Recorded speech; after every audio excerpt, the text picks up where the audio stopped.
What's good, Atlanta? This is the Blog and Dirty podcast, where Dirty Bird is the word. If you haven't heard, I'm your host, John Buhler, lead writer for FanSided. Not a lot's going good for your Atlanta Falcons here, but this is Atlanta Falcons podcast for the FanSided network on behalf of the Atlanta Falcons blog site or team site, Blog and Dirty. Before we begin, be sure to hit that like button, smash that subscribe button, give us a 5-star review, Apple, Spotify, YouTube, anywhere there's podcast. Really helps the show grow because Lord knows we need it. This team's not good. This team's 4-9. Just got pretty much all of its teeth kicked out of its face with its absolute drubbing at the hands of the Seattle Seahawks. Your beloved Dirty Birds lost 37-9 at home. This is an absolute nightmare. It comes on the same field that the Georgia Bulldogs clobbered the Alabama Crimson Tide the night before. So, again, I get to ride the highest of highs with the Georgia Bulldogs and the lowest lows of the Atlanta Falcons. And this is the Blog and Dirty podcast. This is just apparently what I've signed up for. The Falcons have once again achieved a losing season. This is the longest stretch of losing seasons they've had, from 83 to 91. So like from 82 to 91, they didn't make the playoffs. We're there now. And it's unbelievable. But then again, this is the Atlanta Falcons. So I'm going to get out of here before, hopefully I don't swear on the show, but this team is putting me through the absolute ringer here. So I'm going to get us through here, recapping this delightful game versus the Seahawks here with 3 yards and a cloud of punt. Again, I'm going to go with a run with 2 things in the positive, a pass, 1 thing in the negative, and then a punt for something that I don't really know. I feel like every show now is the same sort of thing because this team is just hot garbage. So let's get started here with our first run of the day. And the only bright spot today was Pearce Jr. had a really cool sack, and I think he should win Defensive Rookie of the Year. Look, when you traded up to get him in a deal with the Los Angeles Rams, it kind of mortgaged your future. You traded back up into the first round to get a guy that you were completely set on being part of your team and your future moving forward. But you're not going to have a first round pick next year. You're going to be worse than you were the year prior. Could really use a top 10 pick again, but that's just not the cards for this year's team. But I will say, though, Pearce Jr. got up to 6 sacks on the season. He's had 5 in each of he's had 5 in the last 5 games, so 1 apiece in each game. Had a great sack there on Sam Darnold. Nearly had a safety. Looked very, very, very impressive there for the most part. With the pass rush, he got kind of banged up there, and then the Falcons just collapsed in the second half. It's not even doing it justice. They literally burned everything in their town like it was effing Carthage, like just an absolute utter embarrassment. But there is talent on this team. There's talent all over the gridiron, in arguably all 3 phases. I think we're just kind of a bunch of mid on special teams, which I'll get to in a little bit. But Pearce Jr., he's not a problem. He's a solution. And I think he's a guy that I think whomever is going to be leading this team in the future is going to be very lucky to be coaching. This guy's getting better. He's taking, the leadership and everything like that from Leonard Floyd, from Arnold Levichetti, playing very well opposite of Jalen Walker. I don't know. Maybe we could have had Jalen Walker too. We got Bijan Robinson. He's good too.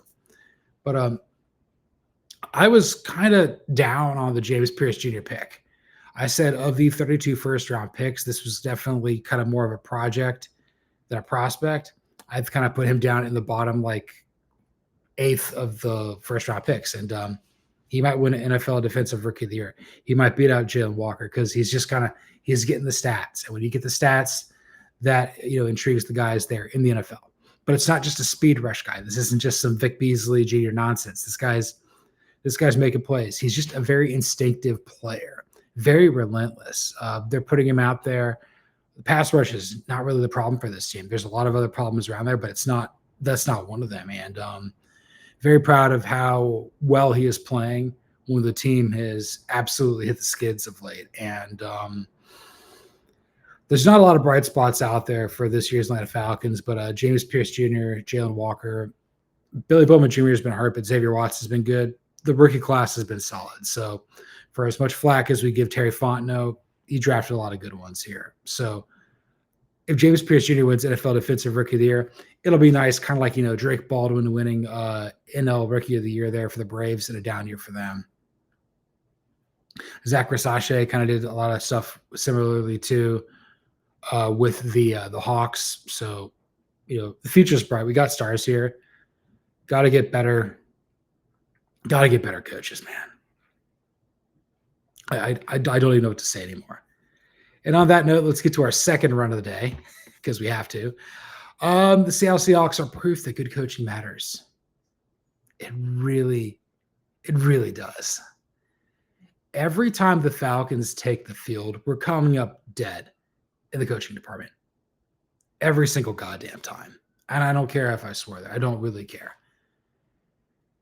When you have a head coach who cannot affect anything, within the context of a game because he's the ultimate CEO type, when you have an offensive coordinator who's essentially Scott Erickson over there just looking pretty, not doing a whole hell of a lot, that doesn't help. When you have a special teams coordinator who literally takes a dump in a bag and says, you know what, that's my game plan. Like Marquice Williams should not have a job tomorrow. Just terrible. You had a kick blocked. You give up a kickoff return for a touchdown, just a whole bunch of other mess. You're at home too. And this comes after just an utterly atrocious performance on special teams. Admittedly in the rain versus the Jets on the road, but when does it stop being a coincidence? It's not. It's just not good. I'm good with Jeff Ulbrich, but when your offense just keeps coming up for dead because you can't call a damn play on third down, what do you do? And your head coach he's just a smile at this point. Like he's about as useful as the smiley face. I don't, probably because Arthur Blank has I don't know, worms in his brain at this point. This team's just a train wreck.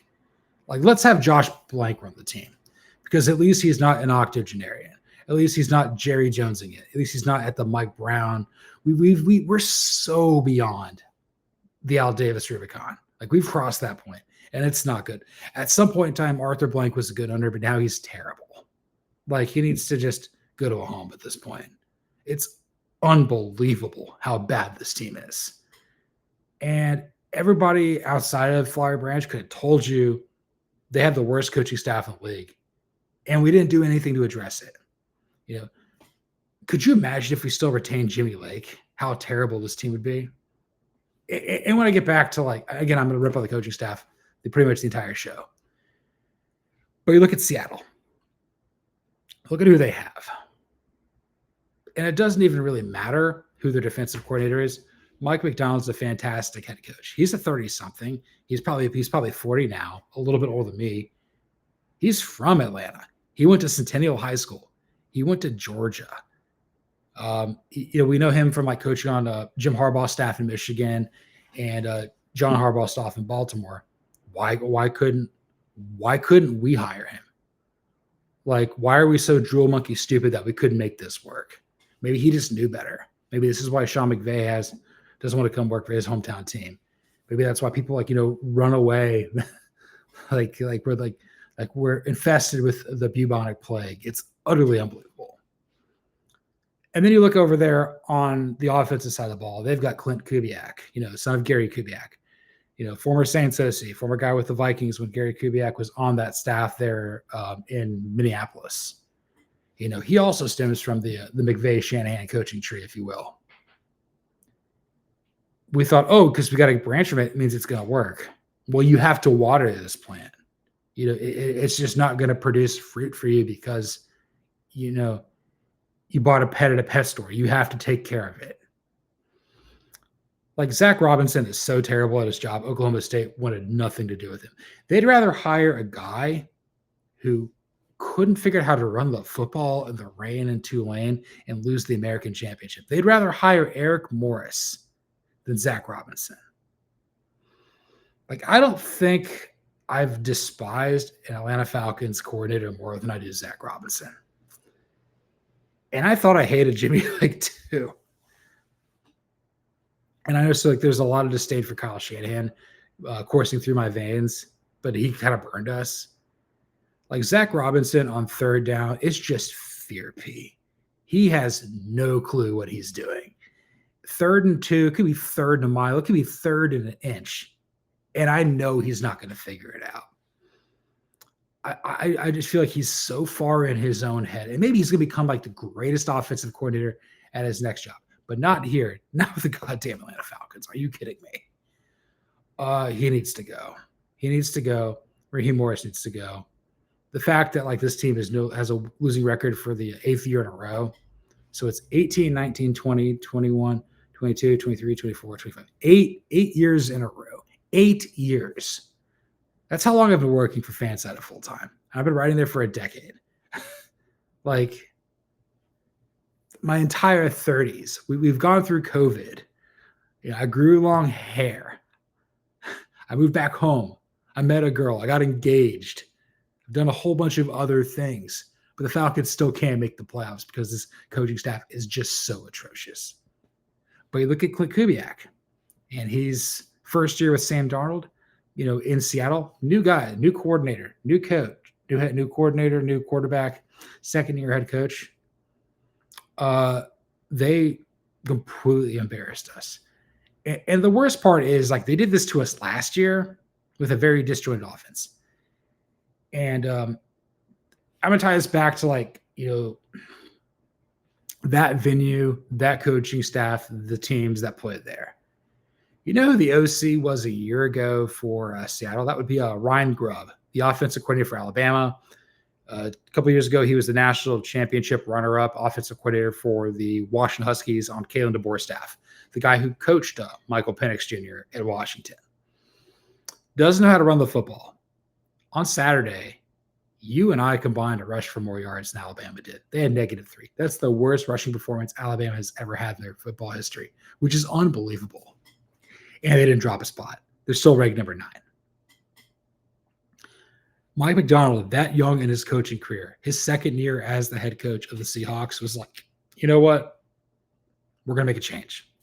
The guy I thought was going to work just down the road there with the Huskies did not work for me. And he got a guy. He also pivoted off Geno Smith, who's a disaster for the Raiders. That might be the only coaching staff that's worse coached than us, arguably. In the NFC, I don't think there's anything worse than what we got. Raiders is terrible too. And they already fired Chip Kelly. At least they have the stones to do that. But you look at Mike Macdonald. He had every player on his team show up to voluntary OTAs. They're all bought in on this team. Clint Kubiak, really, like Jackson Smith and Jigba, who was fantastic for Ohio State, really only had a couple of good games. Sensational player. Like true number 1. Couldn't contain him all day. Kenneth Walker III, the whole reason Michigan State was good that one year, the former Wake transfer, it's because of him. Zach Charbonnet, they draft well. And I saw towards the end of the game, I turned it off with about a minute or so left. I looked down there with their GM, John Schneider, who's been in that role for as long as John Harbaugh has been with the Ravens or Mike Tomlin's been with the Steelers. He's just really good at what he does. And he gets to take these weird risks and these weird calculations because, you know, he'll find a Russell Wilson. He'll find a Bobby Wagner. He'll find, you know, Richard Sherman, Bobby Wagner, Russell Wilson. He'll take risks on guys like Earl Thomas and Bruce Irvin and Marshawn Lynch. It'll work out, but we don't have that. We don't know as much as we think we do. I think there's lessons to be learned by the Seahawks.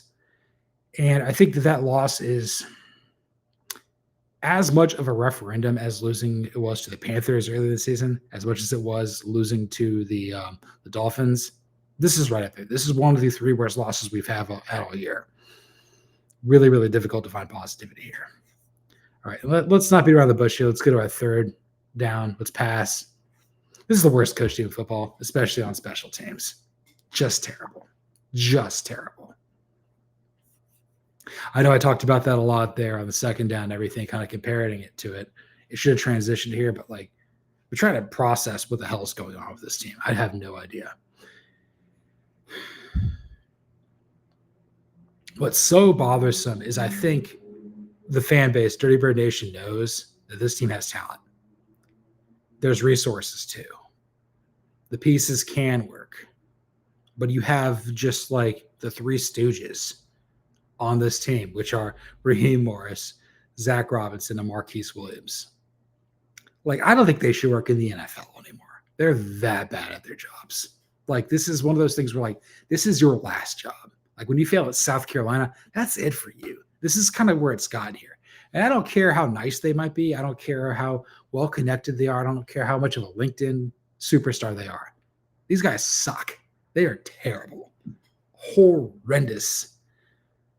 Like, there's a reason it took 15 years for Raheem Morris to become a head coach again. And we swallowed that lure, hook, line, and sinker. Zach Robinson can't call a play. I wouldn't trust him to get my order right at a drive-thru. And then Marquise Williams.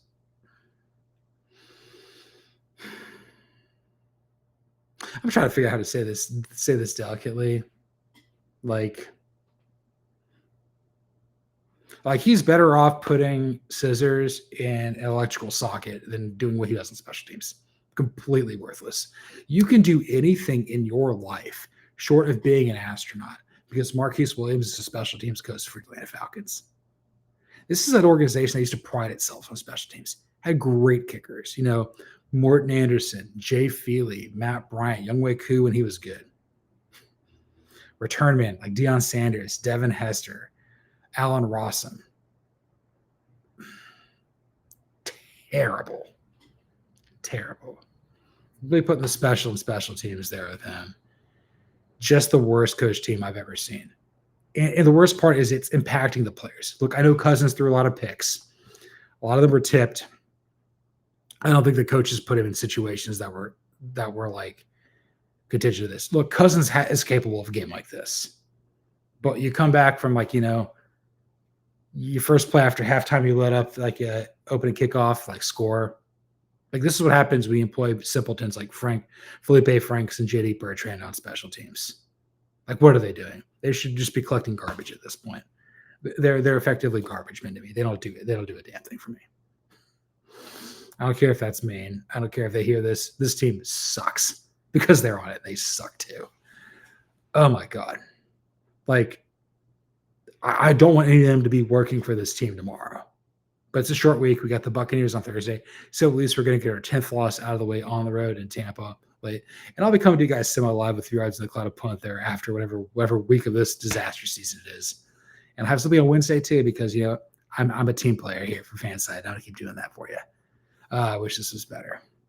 And then, you know, let's get out of here with some punt because I don't want to swear on the show too much. Who's going to want to coach this team? Who's going to be part of this regime, honestly? I'm of the belief this is the worst coaching carousel in the NFL I can ever remember. And again, I've been following along with the NFL very closely since '98 at varying levels. I mean, I'm kind of more in the college game now. I know that like the back of my hand. But like, I don't really know who the coaching candidates are out there. You think Joe Brady's going to come here and coach here? God, I don't even think Tom Brady's like cousin would want to coach this team. You can't bring Raheem Morris back. And you're like, oh, it's become a toxic job. Well, it is what it is.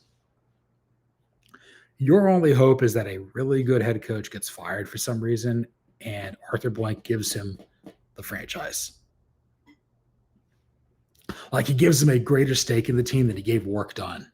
Like, honestly, let Work Done coach the team. Let Michael Vick coach the team. He won one game in Norfolk State. But at least, you know what? People can get behind that. I cannot get behind this crap right now. And as far as Terry Fontenot is concerned, I was in favor of keeping him because I think he has drafted well. Look, you can't, how do I say this? Raheem Morris and his collection of just utter simpletons, just complete vacuous morons. Like we're talking like Derek Zoolander and his 3 guys who died in a freak gasoline fighting accident. Like I would trust them to coach the Falcons more than Raheem Morris. Utterly terrible. I'm not going to say he's like a fraud like Brandon Staley was coaching the LA Chargers, but we're getting there. The fact I even verbalized that tells you how bad of a coach he is. And I wanted to buy into him. I wanted to believe that he would make a difference here. No, not even one little bit. You have to get rid of Terry Fontenot too, because you need to have a clean slate. You got to sell off some players, get some draft capital back. And I mean, I hate to say it, like if you got to trade Drake London, honestly, if you got to trade Bijan Robinson, you may have to get a boatload back in return. At this point, the only guy I wouldn't trade is probably James Pearce Jr. or Jalen Walker. And you can have everybody else. Whatever it is not working. We got to flush this thing. We got to rebrand. If we don't want to be the Falcons, if we want to be the Atlanta Bananas, if you want to be the Atlanta Hammers, if you want to be just like the Connectors, Traffic, if we want to become like the Georgia Cockroaches, like we got to shed whatever we're doing, like whatever jerseys we're wearing now, burn them. Go back to what we had with like the stuff from the 90s, the back in black sort of thing. Go back to that. Find what makes you good. Find what makes you actually matter in the NFL and do that. Go hire a retread that people didn't respect. That was Dan Reeves. There's a guy that's going to be out there. I don't know if it's going to be Mike Tomlin. I don't know if it's going to be Matt LaFleur. I don't know if it's going to be Sean McDermott. Somebody of that caliber is going to become let go. And you pay them. You pay them $25 million a year to fix this thing. That's what it's going to take. Like bankrupt Home Depot to make a difference here, because whatever you're doing is not working. And I'm so done with this. We got the Buccaneers, we got the Cardinals, we got the Rams, we got the Saints. Got 4 more games of this crap. Oh man, I was on one today. I spaced this out so I could like stomach it here. But man, what a terrible team this is. Oh my God. And this was 3 Yards in the Cloud of Punt here on the Blog Dirty Podcast. You can follow me, John Buhler, on Twitter, X at Buhler118. You can follow the show on YouTube at Blog Dirty FS, on Twitter at Blog Dirty. Watch, like, comment, subscribe, review on Apple, Spotify, YouTube, anywhere there's podcasts. Give us a 5-star review. I've got some playlists going. I've got our weekly shows. We've got some interviews to do back in the day. We've got our post games, which is where this is going to go. You guys are really loving the shorts. I've been digging that. I wish we could get some new ones here, but I don't have the ability to do that right now. I'm going to keep talking to you about this team for as long as Hunter and Sean and whomever at media want me to keep doing it. This team's putting me through it. But, with every yin, there's a yang. It's always darkest before the dawn. Getting really close here. I got to get out of here before the Chiefs do something. Oh, my God, this team is unbelievable. I can't do it anymore. But you know what? We got to keep doing it, because this is what we do. We got to rise up. We got to be resilient. Once again, thanks for listening. And this is the Blog Dirty Podcast.